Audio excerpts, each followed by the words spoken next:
Serge Rately, the man who literally ran the distance of the circumference of the earth, has one motto. Nothing is impossible if you agree to pay the price for your dream. And on the 25,000-mile world tour run, Serge and his wife, Nicole, paid a high price for their dream. The pain, perils, risks, and sacrifices they endured in order to achieve their goal of running around the world to raise awareness for impoverished children and live freely were numerous and serious. They came with a price few would be willing to pay.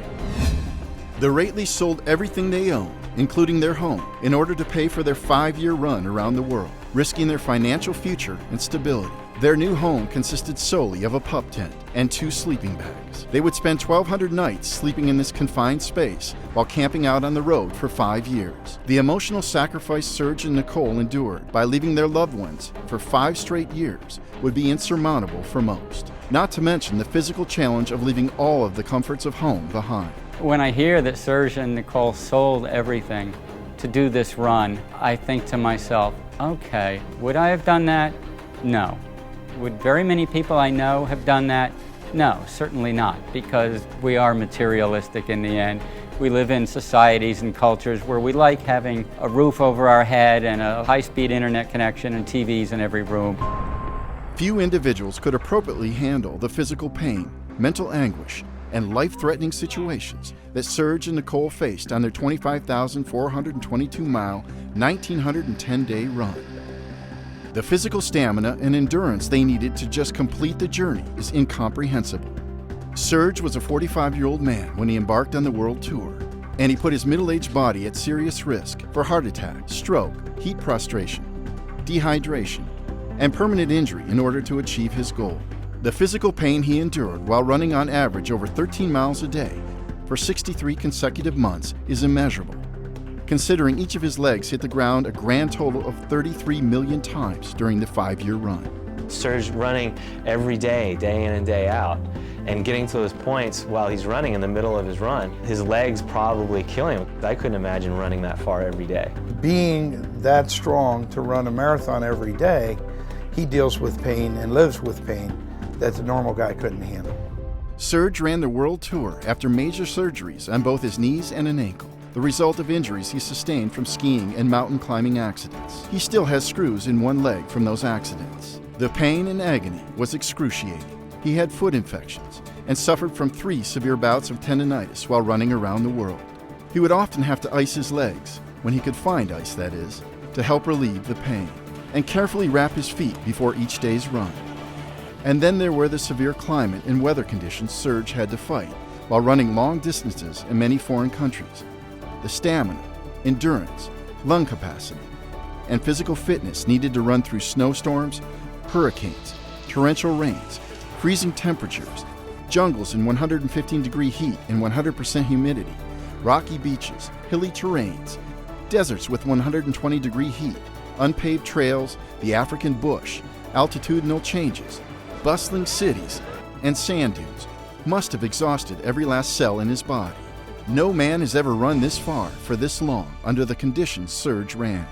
All Asia, especially Malaysia and Thailand, was so hot and so humid. To be honest, I think it was almost impossible to run because, believe it or not, I was running 10 minutes, less than 2 miles, and I have to take a rest to slow down and to drink. I was drinking 3-4 gallons a day. That's a lot. Try one time to drink 3 gallons a day. The bodily pain and injuries Serge endured while running long distances weren't the only physical problems he encountered on the world tour.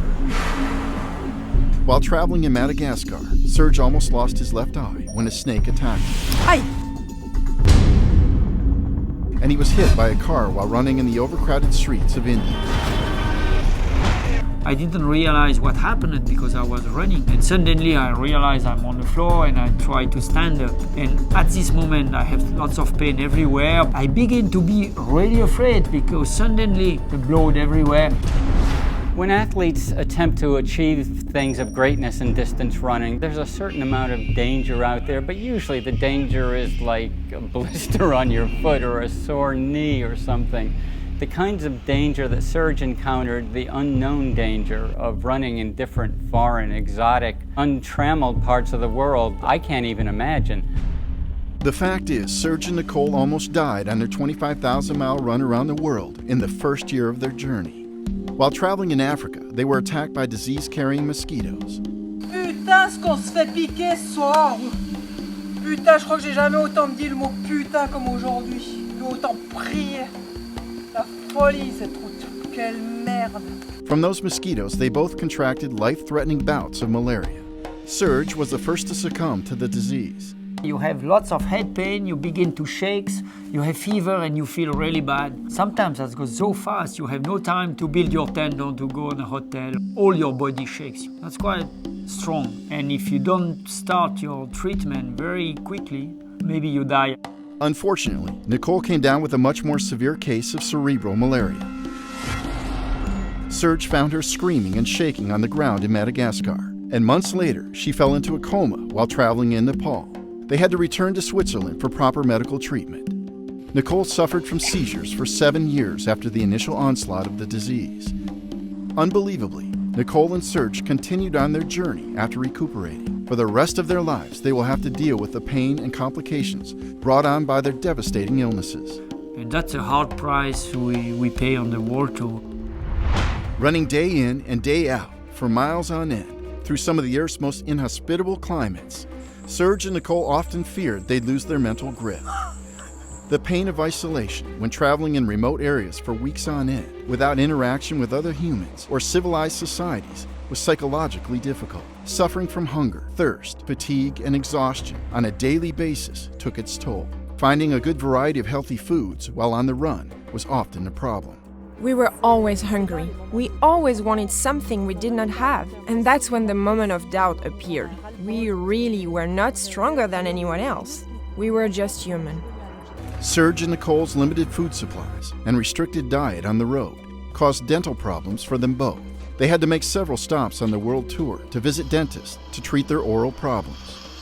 The emotional pain of leaving their family, friends, and familiar hometown of Sion, Switzerland for 5 years was an overwhelming price to pay for Serge and Nicole. They desperately miss Serge's children, as evident when Serge breaks down after climbing the highest peak in Argentina. C'est aussi important ce matin que j'ai pris dans mon petit sac une partie du cœur de ma fille Clara, de mon fils Steve. Il fait grand beau. Une petite pensée aussi pour ma maman qui aime la montagne. Sadly, Serge was hit with the deepest shock of all when his mother Nora died suddenly, just 5 months before they completed the world tour. Serge returned to Switzerland for a time to grieve his mother's passing. I've heard stories of athletes who have done with their lives things that they probably regretted later on. Even with tremendous achievements, you reach a point in your life when you say, you know, I missed out on my children when they were growing up. Or in Serge's case, I missed out on the death of his mother while he was running all those years around the world. We all have to face those questions at some point. We all have to judge them. Often while we're in the act of the running, we don't see the questions that are there. But eventually they come to us, and it's possible that they could haunt us. Serge admits that the price he personally paid for the 25,000-mile journey was more than he had bargained for. 4 years after returning from their journey, Serge and Nicole separated after 18 years of marriage. Also haunting for Serge and Nicole were the heartbreaking realities of abject poverty and human suffering they saw while traveling in third world countries. These images will forever be seared into their psyches. I think when you decide to travel around the world, especially in a poor country, you have to accept to be oftentimes on the front of very poor situation. And if you are not able to travel and to be in the front of real strong poverty, you have to stay at home. I know many people, they would like to travel, but they are not able to be in a poor country because it's too much for them. Serge and Nicole experienced no greater mental anguish on the world tour than when the foundation that helped sponsor them and arranged their visits to orphanages, hospitals, and teen jails abandoned the world tour project. These visits inspired Serge and Nicole to keep on running, to raise awareness for the plight of children in third world countries. All of the financial, emotional, and physical pain Serge and Nicole endured on their 25,422-mile journey around planet Earth was the price they paid for their dream to travel freely and raise money and awareness for children in need. Any regrets? No. Definitively no. No. Even the baddest experience I suffered about my mom passed away, the Nichols coma, about the poverty, we were too close sometimes, that disturb you. We suffered about everything, but regrets? No. Absolutely no regrets. No.